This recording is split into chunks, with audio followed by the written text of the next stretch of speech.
Nó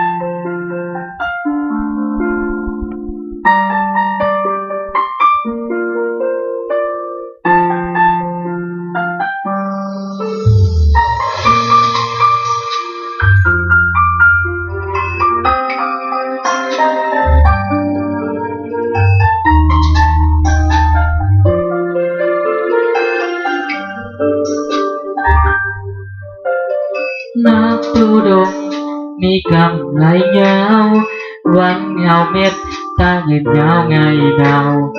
Quanh câu nói thương em xa sao, quanh câu nói thương em thế nào. Nó thu đục mi cầm lấy nhau, quanh câu cũ vẫn được mấy ngày nào. Quanh quanh còn dù em phải có anh xa lỗi làm những chỉ biết vì em.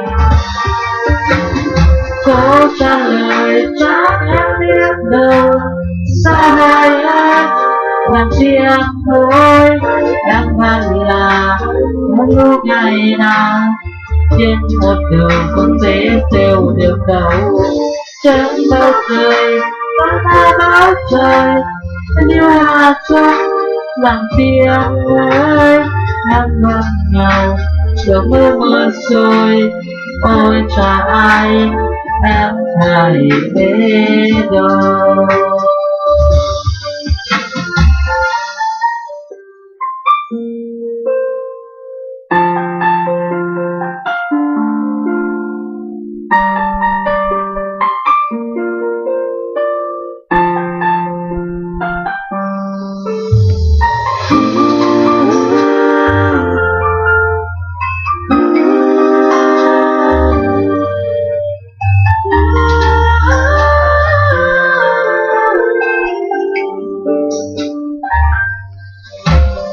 Nó thu đục mi cầm lấy nhau, quanh ngày cũ ta biết nhau ngày nào.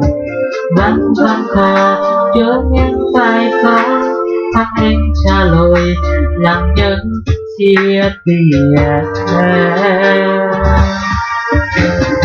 Cố trả lời chắc em biết được, sao hỏi em làm chi em thôi. Em vẫn là em đưa ngày nào trên một đường không đến theo được đâu. Trên bầu trời ta thấy gót trời như hoa xuân làm chi em hết. Em ngân ngàn chờ mưa mưa rồi, ôi trời ai em hãy biết đâu. Tất cả táo rơi theo là xuân lòng chi em ơi. Em vẫn là em đi ngày nào trên một đời không thể theo được đâu. Trên bầu trời không có trời như hoa xuân lòng chi em ơi. Em vẫn giàu chờ mưa mưa rồi, ôi chào ai em phải đi đâu. Em vẫn nhau giờ mưa mưa rồi, ôi chào ai em phải đi đâu.